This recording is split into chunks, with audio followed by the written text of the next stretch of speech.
الحمد لله وكفى وسلام على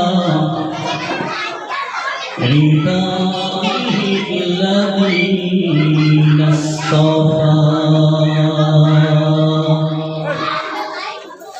أما بعد فقد قال الله تبارك وتعالى في كلامه المجيد وفي فرقانه الحميد أعوذ بالله من الشيطان الرجيم بسم الله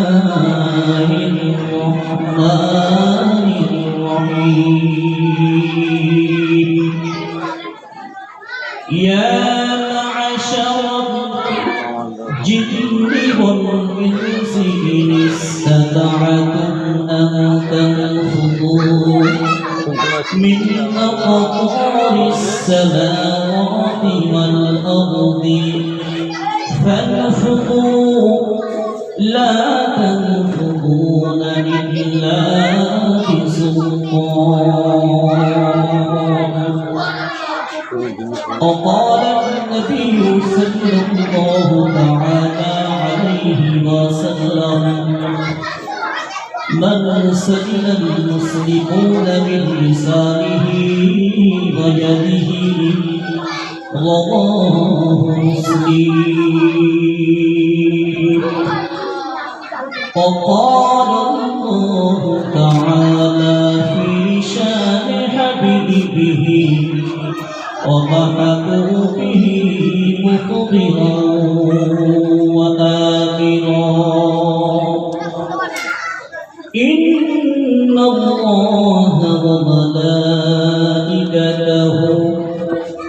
يصلون على النبي يا أيها الذين آمنوا صلوا عليه وسلموا تسليما. اللهم صل على سيدنا مولانا محمد وعلى آله سيدنا مولانا محمد. तुम इसको में पढ़ो कॉलेज में पढ़ो कुछ नहीं नुकसान इस्लाम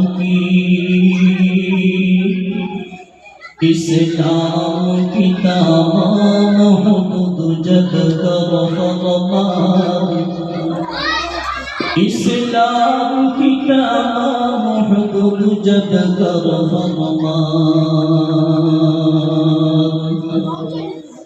इसको में पढ़ कर जब कुरान भूल गया कॉलेज में पढ़ कर जब कुरान छोड़ दिया. इसको में पढ़ कर जब कुरान भूल गया कॉलेज में पढ़ कर जब कुरान छोड़ दिया. अफसोस है आदत ठिकाना है हाफिया.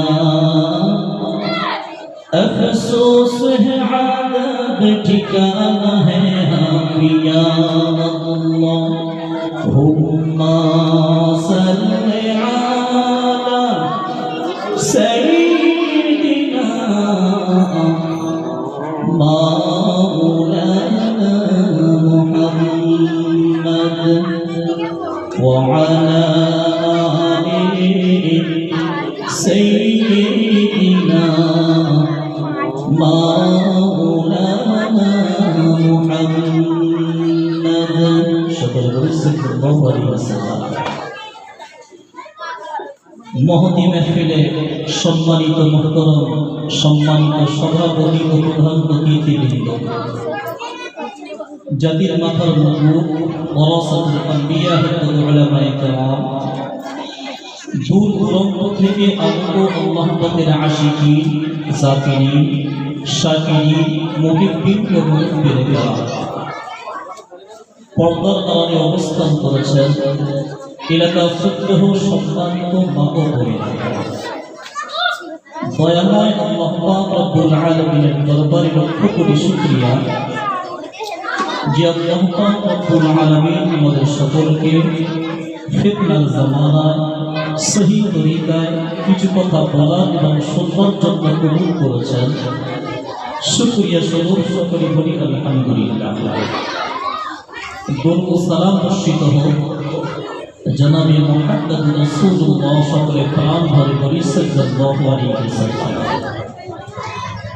যাহাদের আক্রান্ত পরিশ্রমের মাধ্যমে আর এই সুন্দর আয়োজন এলাকার যুবক বৃদ্ধ শ্রমিক চাকরিজীবী বিভিন্ন শ্রেণী পেশার মানুষ যাহারা কথা দিয়ে অর্থ দিয়ে শ্রম দিয়ে বুদ্ধি বিবেক লাগিয়ে সাহায্য সহযোগিতার হাত বাড়িয়েছেন প্রত্যেককে আল্লাহ পাক রব্বুল আলামিন ইহকালে চির শান্তি ও পরকালে চির মুক্তির ব্যবস্থা করে দিন। সকলে বলুন আমিন।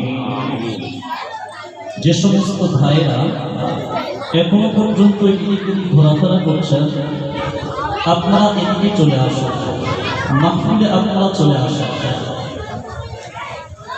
আমরা সকলে ওয়াজ শুনতে এসেছি বা ওয়াজ আমরা করতে এসেছি, তো শুধু ওয়াজ শোনা বা ওয়াজ করার উদ্দেশ্য থাকলে হবে না, ওয়াজের সাথে সাথে ওয়াশ করার উদ্দেশ্য থাকতে হবে। ওয়াশ বোঝেন তো? ওয়াশ মানে হলো পরিষ্কার করা। আমার আপনার ভিতরে যে গন্দিগি নোংরা আবর্জনা যেমন কুফরি কালাম শিরক বিদআত ভুল ধারণা এই নোংরা আবর্জনাগুলো পরিষ্কার করাটাই হলো আসল উদ্দেশ্য। এবার যদি আপনি বলেন যে শুধু শুনিয়ে দেয় নোংরা আবর্জনা পরিষ্কার করার প্রয়োজন নেই, তাহলে দেখবেন অনেক সময় আমরা কাপড় চোপড় পরিষ্কার করি, তো কাপড় পরিষ্কার সময় আমরা ওই কাপড় নিয়ে সার্ফ বা সাবুন পানিতে আমরা ভিজিয়ে আমরা তুলে দিই না, বরং কি করতে হয়? রগড়াতে হয়। ঠিক বলছো নাকি? তাহলে আর এবার যদি আপনি বলেন এই বাচ্চারাই এই তোমরা আওয়াজ বন্ধ করো, আওয়াজ বন্ধ করো। এবার যদি আপনি বলেন যে আমার কাপড় রগড়ালে ভাঁজ ভেঙে যাবে, তাহলে কিন্তু আপনার কাপড়ের ময়লা পরিষ্কার করা সম্ভব হবে না। আর যদি আমরা শুধু শুনে যাই, আমাদের উদ্দেশ্য যদি না হয়, তাহলে বয়ান শোনার আসল যে লাভ সেই উদ্দেশ্য আমরা লাভবান হতে পারব না। সেজন্য করে ওয়াজ শোনার সাথে সাথে ওয়াজ করার উদ্দেশ্য সকলকে থাকতে হবে। বর্তমান সময় সমস্ত বক্তা সমস্ত বক্তা স্টেজে উঠে একটাই কথা, বাবা নামাজ পড়ো, বাবা নামাজ পড়ো, রোজা রাখো, দাড়ি রাখো, সুদ ছাড়ো, হারাম ছাড়ো, মদ ছাড়ো, এই সমস্ত কথা। তবে আমি সুজাউদ্দিন সব থেকে ব্যতিক্রম। আমি আপনাদেরকে বলছি আপনাদেরকে নামাজ পড়তে হবে না, সুদ আপনাদেরকে ছাড়তে হবে না, মদ আপনাদেরকে ছাড়তে হবে না।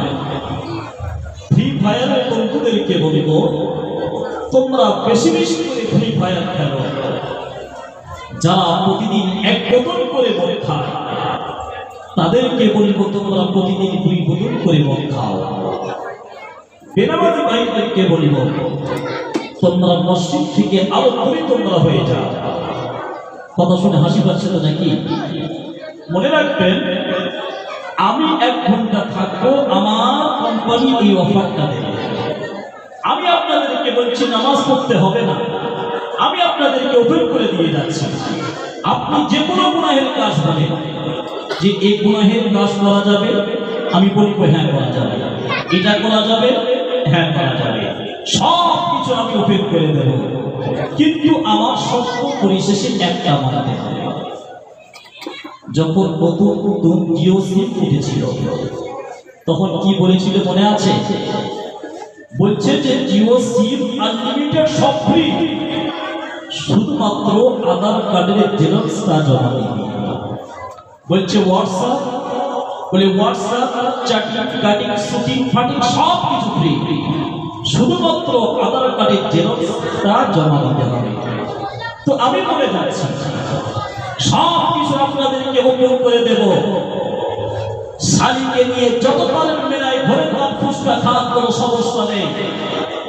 বউকে নিয়ে যত ইচ্ছা পারেন মেলাতে ঘোরা, আর পরের মেয়েকে যত পারেন মিস করবেন, কেউ আপনাকে নিষেধ করবে না। কোন আলেম আপনাকে নামাজ পড়ার কথা বলবে না। এবার বলেন এগুলো চলবে তো? জি, আলিমরা নামাজ পড়ার কথা বলছেন, মানা করছেন, মদ ছাড়ার কথা বলছেন, বিরক্তি হচ্ছেন, আর আমি যখন ওপেন করে দিচ্ছি চলবে না মানে চলার কথা। তবে পরিশেষে একটা কথা, আমার কিন্তু শর্ত একটা, আমার শর্ত কিন্তু মানতে হবে। আমি কি শর্ত দেব? আল্লাহ রাব্বুল আলামিন বলেন, الذي جعل لكم الأرض فراشا والسماء بناء। অন্য আয়াতে আল্লাহ পাক বলেন, ألم نجعل الأرض مهادا والجبال أوتادا। এই জমিনের মালিকের নাম কি? কথা বলেন, জোরে বলেন। এই জমি কে বানিয়েছেন? আল্লাহ বানিয়েছেন। এতে কারো কোনো সন্দেহ আছে নাকি? কারো কোনো সন্দেহ নেই। আমি আপনাদেরকে বললাম সব গুনাহ আপনাদের জন্য ওপেন করে দেব, তবে আমি সুজাউদ্দিন আমার কিন্তু একটা শর্ত মানতে হবে। মেলা বিন্যাস ছাড়া কোনো সমস্যা নেই, পর্দা করতে হবে না। মহিলারা রাস্তাতে এমন ভাবে চলাফেরা করছে, পুরুষ কি মহিলাকে বোঝা বড় মুশকিল হয়ে যাবে। ঠিক কিনা কথা বলেন? তবে আমি যে শর্ত দেব, আমার শর্ত কিন্তু আমি আমার বাপ দাদার গায়ে থেকে আমি বলব না, কোরআনুল কারীম থেকে একটি শর্ত আমি দেব। এই শর্ত যদি আপনি মানতে পারেন তাহলে কোন রকম ইবাদত আপনার করতে হবে না। আমার শর্ত কি? কোরআনুল কারীম 27 নম্বর পারা, সূরাটির নাম হলো সূরা রহমান। আল্লাহ রাব্বুল আলামিন বলেন, ইয়া মা'আশারাল জিন্নি ওয়াল ইনসি ইন ইসতাতা'তুম আন তানফুযু মিন আকতারিস সামাওয়াতি ওয়াল আরদি ফানফুযু লা তানফুযুনা ইল্লা বিসুলতান। রব্বুল আলামিন বলেন, আমার এই পৃথিবীতে যদি তোমার থাকতে ভালো না লাগে, আমার এই নিয়ামতের শুকরিয়া যদি তোমার আদায় করতে মন না চায়, মিন আকতারিস সামাওয়াতি ওয়াল আরদি, তাহলে আসমান এবং জমিনের কোন একটা কিনারা থেকে তুমি বেরিয়ে চলে যাও। আমার আসমান জমিন তোমার ভালো লাগে না, আমার সূর্যের আলো তোমার ভালো লাগে না, আমার চাঁদের আলো তোমার ভালো লাগে না। আসমান জমিন থেকে কোন একটা কিনারা থেকে তুমি বেরিয়ে চলে যাও। ক্ষমতা যদি তোমার থাকে, তাহলে তুমি যদি সক্ষম হও, তাহলে কোন একটা জায়গায় গিয়ে তুমি ঘর বানাও। যেখানে তুমি যাবে গোপনটা, ওই জায়গার মালিক হলাম আমি আল্লাহ। যেখানে চলে যাবে ওই জায়গার মালিককে মালিক হয়ে আল্লাহ। তাহলে আমি বললাম যে আমার একটা শর্ত, আপনাদের মধ্যে কেউ উঠে দাঁড়িয়ে বলেন যে আমি নামাজ পড়বো না, আমি রোজা রাখবো না, কোন রকম আল্লাহর হুকুম আপনি মানবো না, তার জন্য আমার একটা শর্ত হলো আল্লাহ এই জমিনে থাকা যাবে না, আল্লাহর জমিনটা ছেড়ে দিতে হবে। পারবেন কেউ? আছেন কেউ? রব্বুল আলামিন বলেন আলা লাহুল খালকু ওয়াল আমরু তাবারাকাল্লাহু রাব্বুল আলামিন। সৃষ্টি যার, হুকুম চলবে ওটার। তাহলে কেউ একজন বলে যে আল্লাহর জমিনে আমি থাকবো না, কেউ বলতে পারবে? কেউ বলতে পারবে না। আল্লাহ এই জমিনে থেকে গুনাহের কাজ করা যাবে না, আল্লাহ এই জমিন ছেড়ে দিতে হবে। তাহলে আমাদের এতটুকু বাহাদুরি যদি না থাকে, এতটুকু ক্ষমতা যদি আমাদের না থাকে যে নিজের জমিন বানিয়ে যদি বসবাস না করতে পারি, জমিন যখন আল্লাহ, আসমান যখন আল্লাহ, অক্সিজেন যখন আল্লাহ, সব কিছু যখন আল্লাহ, আর হুকুম চলবে শয়তানের, এটা কি কখনো মানা যাবে? জি, কখনো মানা যাবে না। তাহলে আল্লাহর জমিনে বসবাস করতে হলে আল্লাহর হুকুম মেনে চলতে হবে। আর যদি বলেন আমি আল্লাহর হুকুম মানব না, তাহলে জমিন আসমান থেকে বেরিয়ে গিয়ে নিজস্ব জমিন বানিয়ে সেখানে বসবাস করবে। ফেরাউন নাম শুনেছেন তো নাকি? ফেরাউন পরের পানিতে ভেসে উঠেছে, পানির একেবারে তলায় চলে গিয়েছে, তলা থেকে এমন পাথর দিয়েছে পানির উপরে ভেসে উঠেছে। পানি বলছে তোর মতো কাফির আমার দরকার নেই, এক লাথি দিয়ে ডাঙায় তুলে দিয়েছে। এই জন্য করে ঈমান হারা হয়ে যদি কবরে যান, দুনিয়াতেও মূল্যহীন, আখিরাতেও মূল্যহীন হতে হবে। আর যদি ঈমানদার হন, নবীজি বলেছেন পুকুরের মাছ আর গর্তের পিপিলিকা পর্যন্ত তোমার জন্য দোয়া করতে থাকবে। জোরে বলে সুবহানাল্লাহ। এই জন্য করে ঈমানদার হয়ে কবরে যেতে হবে। আকাশেতে লক্ষ তারা, এক চাঁদের আলো, আর লক্ষ কোটি মানুষের ভিতরে একজন আল্লাহ বলা ভালো। এক কোটি যদি বেনারাজি হয়, এক কোটি যদি এমন করে সুফিখানে বলা হয়, আর এক কোটি যদি কাজা করা হয়, আর একদিকে যদি একজন আল্লাহওয়ালা মানুষ হয়, ওই কোটি কোটি কোটি মানুষের মধ্যে থেকে একজন আল্লাহওয়ালা হল সর্বশ্রেষ্ঠ মানুষ। এজন্য করে কবি বলছেন আকাশেতে লক্ষ তারা, এক চাঁদের আলো, আর লক্ষ কোটি মানুষের ভিতরে একজন আল্লাহওয়ালা ভালো। আল্লাহওয়ালা হওয়া যাবে তো ভাই? সকলে আল্লাহওয়ালা হয়ে যাবে, সকলে কোটি ইনশাআল্লাহ। রব্বুল আলামিন বলেন ওয়াআতারাল হায়াতাদ দুনিয়া ফাইন্নাল জাহিমা হিয়াল মা'ওয়া। রব্বুল আলামিন বলেন আল্লাহর ভয় বাদ দিয়ে দুনিয়ার মহব্বতে যদি আমরা সকলে পড়ে যাই, আর যদি পিতা মাতার অন্তর যদি আমরা কষ্ট দিই, পর অধিকার যদি চিন্তা করি, মানুষের মনে যদি আমরা কষ্ট দিয়ে থাকি, আর যদি আমরা দুনিয়া দুনিয়া দুনিয়া করে যদি আমরা পাগল হই, তাহলে দুনিয়া তোমাকে কষ্ট দেবে, আখিরাতে ডবল শাস্তি তোমাকে পেতে হবে। আর এর বিপরীত যদি হয় من خاف مقام ربه ونهى النفس عن الهوى। রব্বুল আলামিন বলেন তোমাদের মধ্যে যারা আমি আল্লাহ আমাকে ভয় করবে, আমার সঙ্গে মোলাকাত করতে হবে, এই চিন্তা যাদের ভিতরে থাকবে, আমি আল্লাহর সাথে মোলাকাত করতে হবে, আমি আল্লাহর সাথে মোলাকাত করাতে হবে, আমি আল্লাহর সামনে দণ্ডায়মান হতে হবে। এই চিন্তায় যারা মন চাহে জিন্দগি তারা বাঁচাই করে না, মন যেটা করে সেটা করে না। মন বলে বিড়ি খাবো, মন বলে মদ খাবো, মন বলে নামাজ পড়বো না, মন বলে একটু গাঁজা খাবো, সব চাই।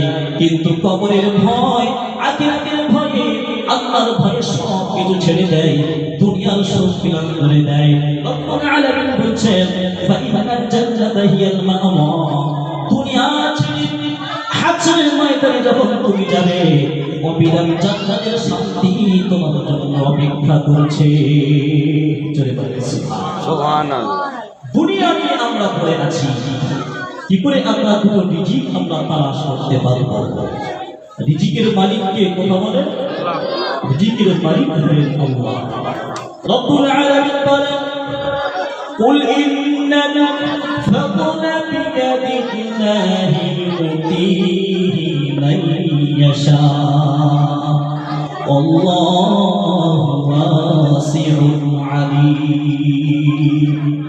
রব্বুল আলামিন বলেন রিজিকের মালিক হলেন আমি আল্লাহ।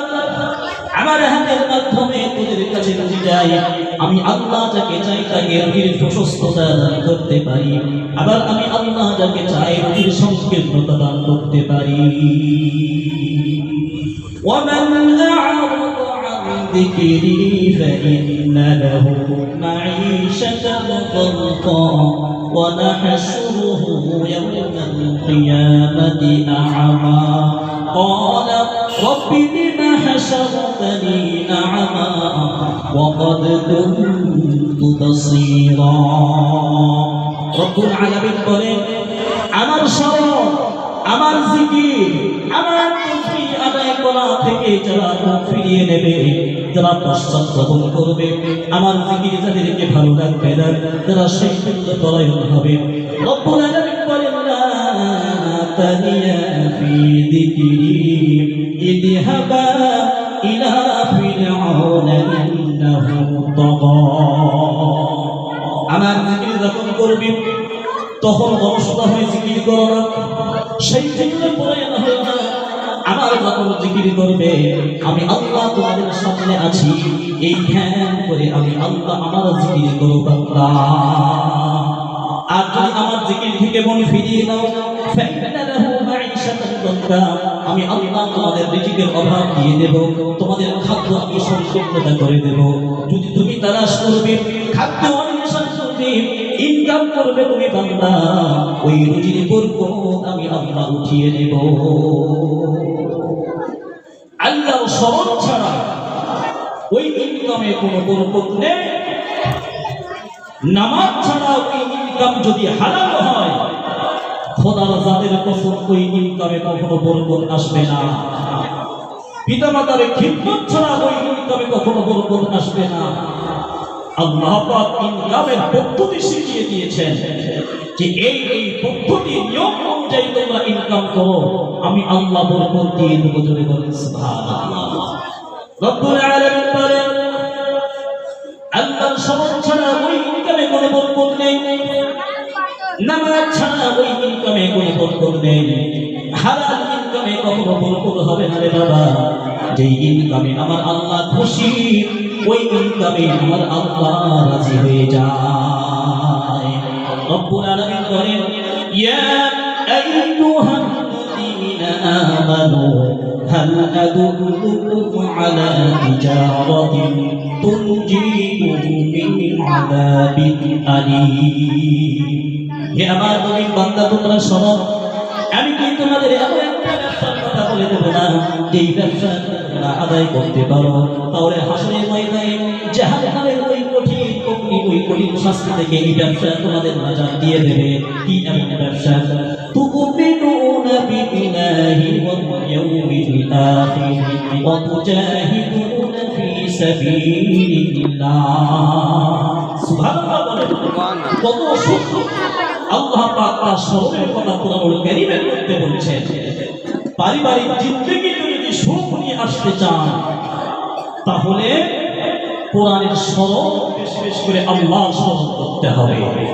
নিজে নামাজি হন, স্ত্রীকে নামাজি বানান, সন্তানকে নামাজি বানান, পিতাকে নামাজি বানান, মাকে নামাজি বানান। ফ্যামিলির প্রত্যেকটা মেম্বার যদি নামাজি হয়ে যায়, ওই ফ্যামিলির উপরে আল্লাহর রহমত বর্ষণ হবে। যদি বলেন সুবহানাল্লাহ। আমরা নিজেরাও নামাজ পড়ি না, সন্তান নামাজ পড়ে না, মা বাবা নামাজ পড়ে না, কেউ নামাজ পড়ে না, তারপরেও আমরা আল্লাহর কাছে শান্তির আমরা আশা রাখি, শান্তি চাই। সর্বপ্রথম নামাজি হতে হবে। সন্তানকে হাত ধরে নিয়ে মসজিদে আসো, স্ত্রীকে নামাজ পড়ার জন্য বলেন, ইনশাআল্লাহ ওই সংসারে পরিবর্তন আসবে। যদি বলেন সুবহানাল্লাহ। আপনি একজন ব্যবসায়ী মানুষ, দোকান যখন আপনি শুরু করবেন, কোরআনুল কারীমের তিলাওয়াত দিয়ে দোকান শুরু করুন, সূরা ইয়াসিন পড়ুন।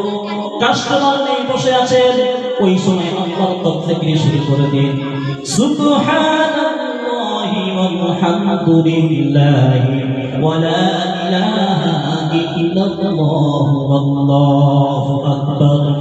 এই তাসবিহ যখন আপনি পড়বেন, এই জিকির যখন আপনি করবেন, আসমান এবং জমিনের মাঝে যত খালি জায়গা আছে, তো জায়গাটা আপনার জন্য নেকি দিয়ে ভরপুর হয়ে যাবে।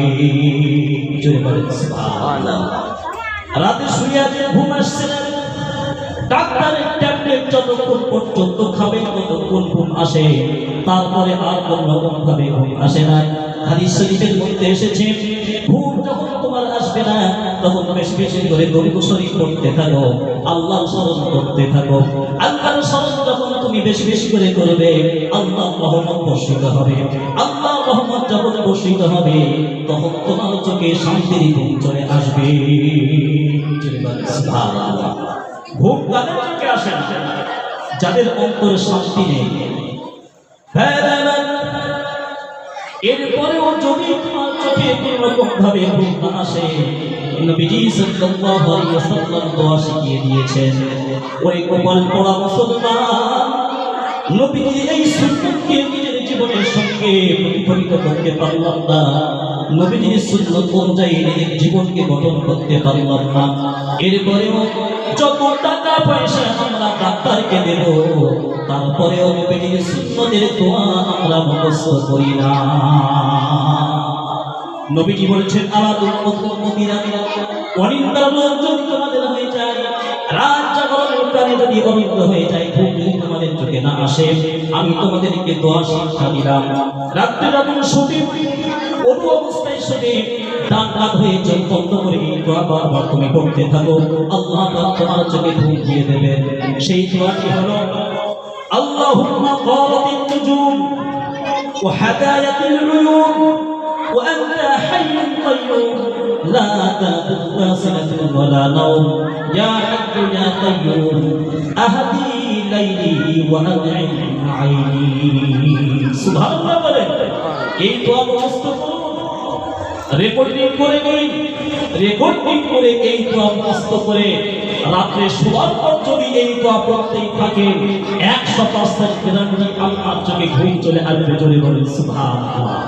এই দোয়ার মাধ্যমে আল্লাহর কাছে দোয়া করা হয়েছে, আহদি লাইলি ওয়া আনইম আইনি, হে আল্লাহ আপনি ঘুম দিয়ে দেন, শান্তিপূর্ণ ঘুম দিয়ে দেন। জোরে বলেন সুবহানাল্লাহ। আল্লাহর জয়গান নেই, আল্লাহর তাসবিহ নেই। হে মুসলমান, কার মন জয় করতে চাইছো? যেই আল্লাহ মাতৃগর্ভ থেকে নিয়ে শুরু করে কিয়ামত পর্যন্ত অবিরাম শান্তির ব্যবস্থা করে দিয়েছেন, সেই আল্লাহকে তুমি ভুলে গিয়েছো? পৃথিবীর মানুষের মন কিভাবে জয় করা যায় সেদিকে আমরা ছুটছি, কিন্তু কি বললে আল্লাহ খুশি হবেন, আল্লাহ রাসূল খুশি হবেন, এদিকে কিন্তু আমরা পিছিয়ে আছি। এই জন্য করে ইমানদার জিকির করবে কার কথা বলে? আল্লাহ জিকির করতে হবে। রব্বুল আলামিন বলেন, আল্লাযীনা আমানু ইযা যুকিরাল্লাহু ওয়াজিলাত কুলুবুহুম ওয়া ইযা তুলিয়াত আলাইহিম আয়াতুহু যাদাতুহুম ঈমানা। ঈমানদার যারা হবে আমি আল্লাহর স্মরণ যখন তাদের সামনে করা হবে, আমি আল্লাহর জিকির যখন তাদের সামনে করা হবে, তখন ইমানদার তার অন্তর প্রকম্পিত হয়ে যাবে, তার অন্তরের শান্তি প্রকম্পিত হবে। ওয়াইদা তুলিয়াত আলাইহিম আয়াতুহু, আজ ইমানদারের সামনে যখন আমি আল্লাহ আমার কোরআনুল কারীমের আয়াত তিলাওয়াত করা হবে, যাদাতুহুম ঈমানা, তখন ইমানদারের ঈমান বৃদ্ধি পাবে, তোমার ঈমান বৃদ্ধি পাবে। যদি বলেন সুবহানাল্লাহ। আল্লাহর উপরে তাওয়াক্কুল করো, আল্লাহকে স্মরণ করো। আল্লাহকে স্মরণ করবেন কেমন ভাবে? বসে আছেন আল্লাহকে স্মরণ করুন, দাঁড়িয়ে আছেন আল্লাহকে স্মরণ করুন, শুয়ে আছেন তারপরে আল্লাহকে স্মরণ করুন।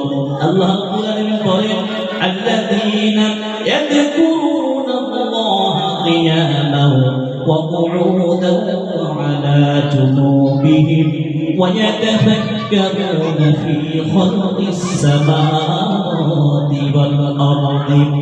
রব্বুল আলামিন বলছেন, বান্দারে কিয়ামান, তুমি দাঁড়িয়ে আছো তার সত্ত্বেও তারপরেও তুমি আল্লাহ আমার স্মরণ করো। ওয়া কুউদা, তুমি বসে আছো তাই কি হয়েছে, তারপরে আমি আল্লাহ আমাকে স্মরণ করো। ওয়া আলা জুনুবিহিম, তুমি শুয়ে আছো তারপরেও আমি আল্লাহ আমার স্মরণ করতে শুরু করে দাও। রব্বুল আলামিন বলেন, বান্দারে আমি এমন একজন জানি, আমার কোনো সন্তান নাই, আমার কোনো বিবি বাচ্চা নাই, আমার কোনো সংসার নাই, আমার কোনো পরিবার নাই, আমি বড় আদর করে তোমাদের মতো মানুষ আমি বানিয়েছি। একজন সন্তান যেমন মায়ের সামনে দাঁড়িয়ে আম্মা করে ডাক দেয়, ওই ডাক শোনার পর মায়ের কলিজা যেমন ঠান্ডা হয়ে যায়। রব্বুল আলামিন বলছেন, আমার এই সমস্ত পথ ভোলা বান্দাগুলো যারা সারাদিন পর যখন আমি আল্লাহ আমাকে যখন স্মরণ করে, আল্লাহু আকবার বলে আমার যখন ধ্বনি লাগায়, তখন আমি আল্লাহ তার প্রতি খুশি হয়ে যাই। পৃথিবীর জমিনে যখন কোন বান্দা বান্দি আল্লাহর তাকবীর শুরু করে দেয়, আল্লাহ পাকের কথা স্মরণ করে, তখন আল্লাহ পাক রব্বুল আলামিন আরশে মহল্লায় ওই সমস্ত ফেরেশতাদেরকে ডেকে দেখেন, বলে আমার ফেরেশতারা তোমরা দেখো, তোমরা তো মানা করেছিলে যে আমি এই মানুষ তৈরি করব না, আমি এই মানুষ বানাবো না, তোমরা তোমাকে মানা করেছিলে। আজ আমার ওই সমস্ত বান্দারা কেমনে আমার স্মরণ করছে দেখো। তারপরে বান্দা যখন আল্লাহর স্মরণে যখন নামাজ দাঁড়িয়ে যায়, আল্লাহ পাক ফেরেশতাদেরকে ডেকে বলেন, ফেরেশতা তোমরা সাক্ষী থাকো, দেখো আমার বান্দা কেমন আসলে মতো তারা সামনে দুই হাত মেলে আমার স্মরণে দাঁড়িয়ে গিয়েছে। তারপর যখন বান্দা সূরা ফাতিহা পড়ে, আলহামদুলিল্লাহি রাব্বিল আলামিন, যখন বান্দা সূরা ফাতিহা যখন তেলাওয়াত করে, ওই আয়াতের জবাব আল্লাহ পাক দিয়ে দেন।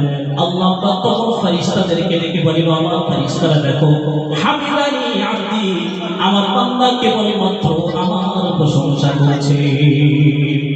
এরপরে বান্দা যখন সূরা ফাতিহা যখন তেলাওয়াত করে, আর-রাহমানির রাহিম, দ্বিতীয় আয়াত যখন তেলাওয়াত করে, আল্লাহ রাব্বুল আলামিন তখন ফেরেশতাদেরকে ডেকে বলেন, আসনা আলাইহি আবদি, আমার বান্দা শুধুমাত্র আমার গুণকীর্তন গাইছে। আমি যে আল্লাহ, আমি যে তার প্রতিপালক, আমার জয়গান, আমার শ্রেষ্ঠত্ব, আমার মহান ভবতা, আমার বান্দা নামাজের মাধ্যমে স্লোগান দেয়। এইরকম ভাবে বান্দা যখন সূরা ফাতিহা যখন শেষ করে, প্রত্যেক আয়াতে আল্লাহর কাছে কিছু না কিছু চাইতে থাকে।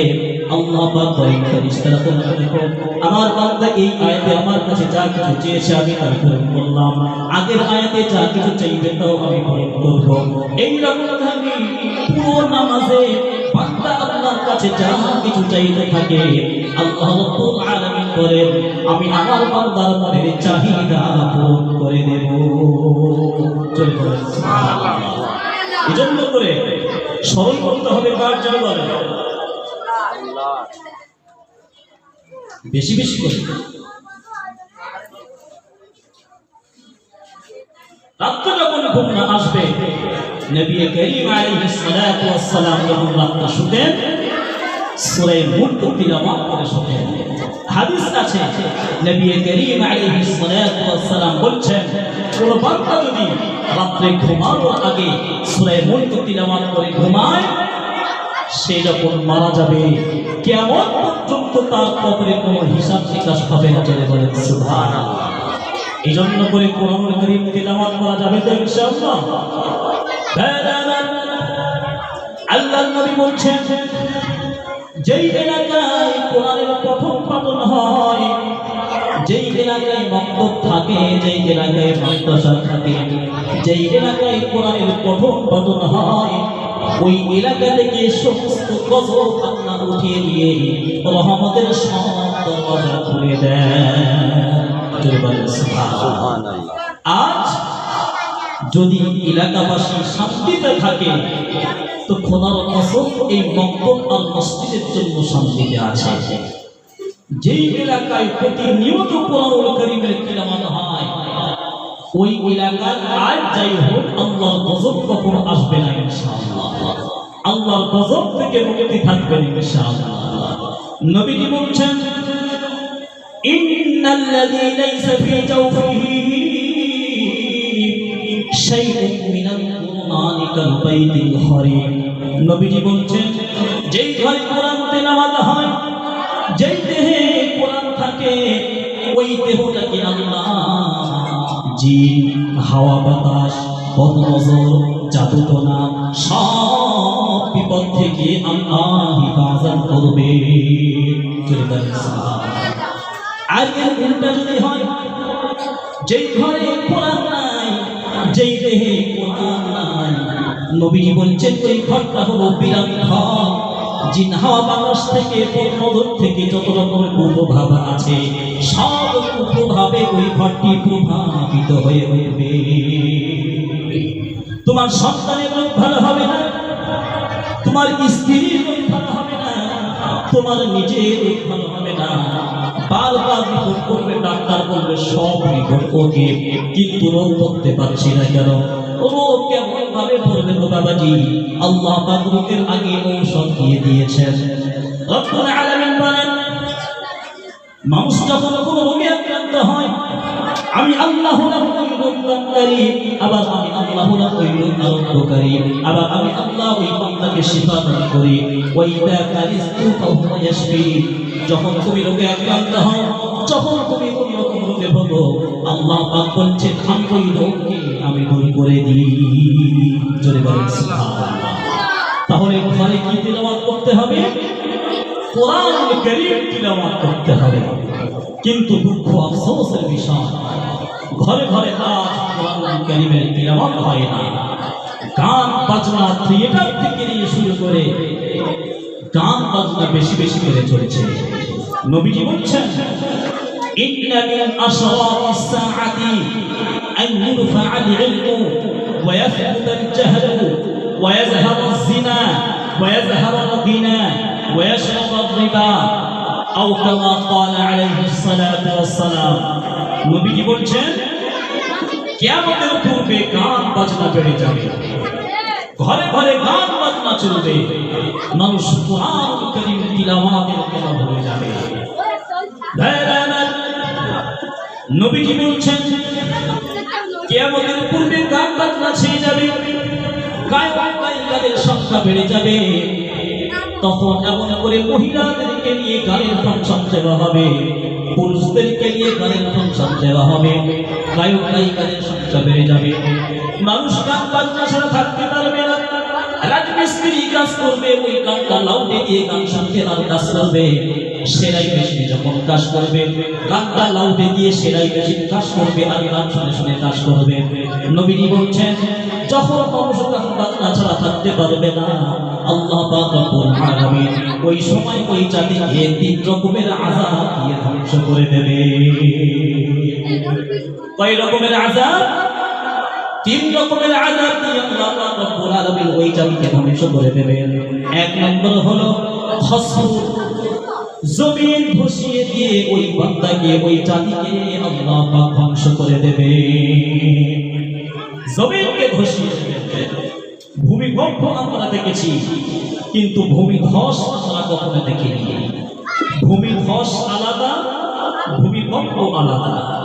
ভূমিধস হলো ভূমি সরাসরি নিচের দিকে চলে যাবে, কেনানের সময় আল্লাহ পাক যেটা ঘটিয়েছিলেন, ফাখাসাফনা বিহি ওয়া বিদারিহি আল-আরদ, কেনান তার ঘর বাড়ি সহ আল্লাহ পাক মাটির নিচে বসিয়ে দিয়েছিলেন। আমাদের ভারতবর্ষের একটি অঙ্গরাজ্যের নাম হলো তার উত্তরাখণ্ড, আছে তো নাকি? উত্তরাখণ্ড, সেখানে বিশাল এলাকা, একটা বিস্তৃত জমিন অটোমেটিক মাটির নিচে ধসে যাচ্ছে। সরকার সেখান থেকে 200 পরিবারকে হটিয়ে দিয়েছে। নবীজি বলেছেন, লা তাকুমু সাআতু ইল্লা সালাসাতু খুসুফিন, তিনটি বড় বড় ভূমিধস না হওয়া পর্যন্ত কিয়ামত সংঘটিত হবে না। খাসফুন ফিল মাগরিবি ওয়া খাসফুন ফিল মাশরিকি ওয়া খাসফুন ফি জাজিরাতিল আরবি। নবীজি বলছেন, প্রথম ভূমিধস হবে ওই মক্কা থেকে পূর্ব দিকে একটি ভূমিধস হবে, মক্কা থেকে পশ্চিম দিকে একটি ভূমিধস হবে, ওয়া খাসফুন ফি জাজিরাতিল আরবি, আর একটি ভূমিধস হবে ওই আরব উপকূলের একটি ভূমিধস হবে। এই তিনটি ভূমিধস না হওয়া পর্যন্ত নবী বলছেন কিয়ামত সংঘটিত হবে না। আমাদের ভারতবর্ষের যে অঙ্গরাজ্যের নাম হলো তার উত্তরাখণ্ড। আপনার ওয়ার্ল্ড ম্যাপ দেখবেন, ওয়ার্ল্ড ম্যাপ দেখবেন যে ভারতবর্ষের এই উত্তরাখণ্ড ওই মক্কা থেকে পূর্ব দিকে পড়েছে। আমার মনে হয় নবীজি যে বলেছেন যে কিয়ামতের পূর্বে মক্কা থেকে পূর্ব দিকে ভূমিধস হবে, আমার মনে হয় উত্তরাখণ্ডের ওই ভূমিধস নবীজি যে বলেছেন সেই ভূমিধস হতে পারে। আল্লাহ ভালো জানে ওই ভূমিধস হতে হতে শেষ পর্যন্ত কোথায় গিয়ে থামবে। তো নবীজি বলেছেন তিনটি বড় বড় ভূমিধস না হওয়া পর্যন্ত কিয়ামত সংঘটিত হবে না। যেই কথা বলেছিলেন, নবীজি সাল্লাল্লাহু আলাইহি ওয়াসাল্লাম বলেছেন, যখন সমাজের মানুষ গান বাজনা ছাড়া থাকতে পারবে না, তখন ওই জাতিকে আল্লাহ পাক তিনটি গজব দিয়ে ধ্বংস করে দেবেন। এক নম্বর হলো আল্লাহ রাব্বুল আলামিন তাদেরকে ভূমিধস দিয়ে ধ্বংস করে দেবেন। দুই নম্বর হলো আল্লাহ পাক তাদেরকে উপর থেকে ফেলে মৃত্যু দিয়ে দেবে, উপর থেকে ফেলে দেবে, প্লেন চলে যাবে, হঠাৎ প্লেন ক্রাশ হয়ে মানুষ মারা যাবে। কিছুদিন আগে খবর শোনেননি, কতগুলো যে প্লেন পড়ে গেল উপর থেকে। নারকেল গাছে উঠবে নারকেল পড়ার জন্য, এমন আচার খাবে বিহা খালাকানা।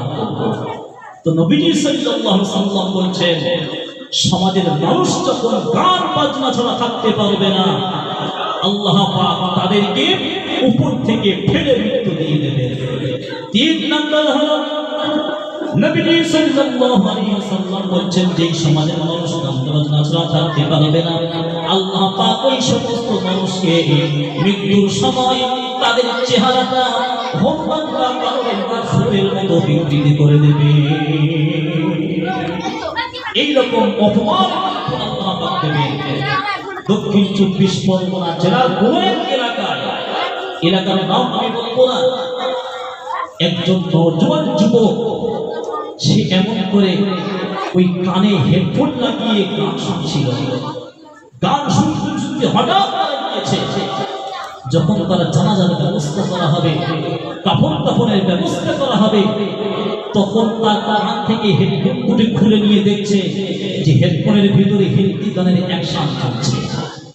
সবে মাত্র বিয়ের কথাবার্তা হয়েছে, এখনো পর্যন্ত বিয়ে হয়নি, গান শুনতে শুনতে সে মৃত্যু হয়েছে। তার কোরআন শুনতে ভালো লাগে না, গান শুনতে ভালো লাগে, এমন ভাব নিয়ে আমরা চলি। আল্লাহ পাক যেন আমাদেরকে এমন করে ওই মৃত্যুর গ্যারান্টি আল্লাহ পাক আমাদেরকে দিয়ে দিয়েছে। কিছুদিন আগে দেখেননি, ওই আমেরিকার কি একটা শহর, নাম হলো তার লস অ্যাঞ্জেলেস। আল্লাহর গায়বী দাওয়াত সেখানে এসেছে, আল্লাহর কুদরতি বালা সেখানে এসেছে। এক সপ্তাহ পর্যন্ত তারা সেই আগুন আজ পর্যন্ত নিভাতে পারেনি।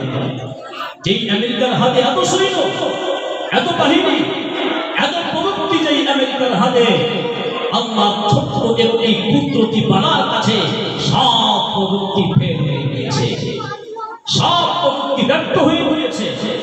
লক্ষ লক্ষ কোটি বিলিয়ন বিলিয়ন ডলারের মালিক, বড় বড় ঘর, বিলাসবহুল ঘর, আম্বানি আদানির মতো এরকম লক্ষ লক্ষ পুড়ে ছাই হয়ে গিয়েছে, আজ তারা অসহায় রাস্তায় দাঁড়িয়ে আছে, তাদের দেখার আর কেউ নেই। মনে রাখবেন, নবীজি বলেছেন, যখন মানুষ সমস্ত রকম অশ্লীল কাজ করবে, একটার পর একটা বাড়া, একটার পর একটা গজব তখন আসতে থাকবে। এমন একটি শহর, পৃথিবীতে এমন কোনো পাপ নেই যেই পাপ ওই জমিনে সংগঠিত হয়নি। যত রকম নোংরামি, যত রকম অশ্লীলতা, যত রকম বেহায়াপনা, যত রকম উলঙ্ঘনা, সমস্ত কাজ সেখানে সংগঠিত হয়। এই জন্য করে নবীজির হাদিস আজ সত্য হতে যাচ্ছে, যতদিন পর্যন্ত মানুষ গান বাজনাকে ছাড়বে না, আল্লাহর একটার পর একটা আযাব আসতে থাকবে, তওবা ছাড়া কোনো বাঁচার উপায় থাকবে না। আল্লাহ পাক বলেছেন, ওয়ামা কানা আল্লাহু লিউআযিবাহুম ওয়া আনতা ফীহিম। নবী রাসূল থাকা অবস্থায় কোন জাতিকে আল্লাহ পাক ধ্বংস করে দেবেন না। ওয়ামা কানা আল্লাহু মুআযিবাহুম ওয়া হুম ইস্তাগফিরুন। যতক্ষণ পর্যন্ত কোন জাতি তওবা করে নেবে, ততক্ষণ পর্যন্ত আল্লাহ পাক ওই জাতিকে ধ্বংস করে দেবেন না। আল্লাহ পাক তাদেরকে আসমানি কিতাব দিয়েছিলেন, নাম হলো তার ইনজিল। ওই ইনজিলের মধ্যে পরিষ্কার ভাষায় এসেছে ঈসা নবী আলাইহিস সালামের ভাষা, ইয়াতি মিন বা'দ ইসমুহু আহমদ। আমার পরে একজন মুহাম্মদ আসবে, যার নাম হবে আহমদ। তোমরা ওই মানুষকে অনুসরণ করবে, তার শরীয়তকে তোমরা অনুসরণ করবে। ওই ইনজিলের কথা তাদের ভালো লাগলো না, ইহুদিদের গোলাম হয়ে তারা আল্লাহর গোলামি থেকে বেরিয়ে এসেছে। আপনারা শুনতে অবাক হবেন, ওই আমেরিকা ফিলিস্তিন আর গাজাকে তাবাহ ও বরবাদ করে দেওয়ার জন্য এক বছরে 2200 কোটি মার্কিন ডলার দিয়েছে। উদ্দেশ্য একটাই, যে ফিলিস্তিনকে তাবাহ ও বরবাদ করতে হবে। আল্লাহ পাক বলছেন, ওমা কারু ওমা কারাল্লাহ, তাদেরকে খেলতে দাও, শেষ ফাইনাল খেলা তো আমি আল্লাহ খেলবো। আল্লাহ পাক আজ তাদের দামন দিয়েছেন, গায়বী আযাব দিয়েছেন, একটাও মার্কিন ডলারের প্রয়োজন কিন্তু হয়নি। আল্লাহ পাক বলছেন, যদি ওরা যতরকম ষড়যন্ত্র করতে চাইবে, আমার ষড়যন্ত্র হলো সব থেকে উঠতে, আমার কাছে কেউ টিকতে পারবে না। যে কথা বলছিলাম, নবীজি সাল্লাল্লাহু আলাইহি ওয়াসাল্লাম বলেছেন, এই সমাজের মানুষ গান বাজনার ভিতরে ডুবে থাকবে, গান বাজনা ছাড়া চলতে পারবে না। নবীজি সাল্লাল্লাহু আলাইহি ওয়াসাল্লাম বলছেন, ওই জাতিকে আল্লাহ রাব্বুল আলামিন 3 রকমের আযাব দিয়ে ধ্বংস করে দেবে। এজন্য করে যুবক ভাইরা, এখন যুবকরা যে এখন থেকে নামাজ পড়া করে, এখন নামাজ পড়বে না, ওই সময় নামাজ পড়বে যখন আর পাক আর নাপাকের কোনো জ্ঞান থাকবে না, ওই সময় নামাজ পড়বে। নবীজি সাল্লাল্লাহু আলাইহি ওয়াসাল্লাম বলেছেন, এই যৌবনকালের ইবাদত আল্লাহর কাছে সবথেকে পছন্দনীয় বলে সুবহানাল্লাহ।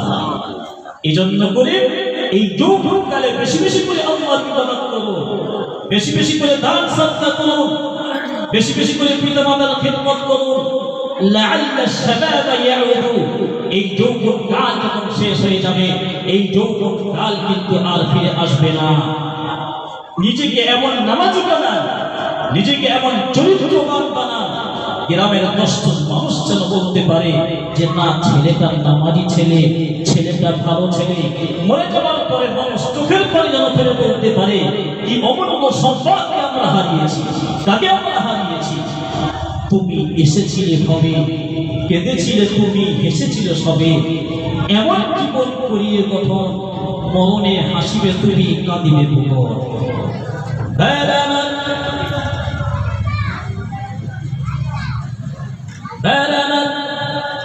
নবীজি সাল্লাল্লাহু আলাইহি ওয়াসাল্লাম বলেছেন, মিন উমরিহি ফীমা আফলাহু।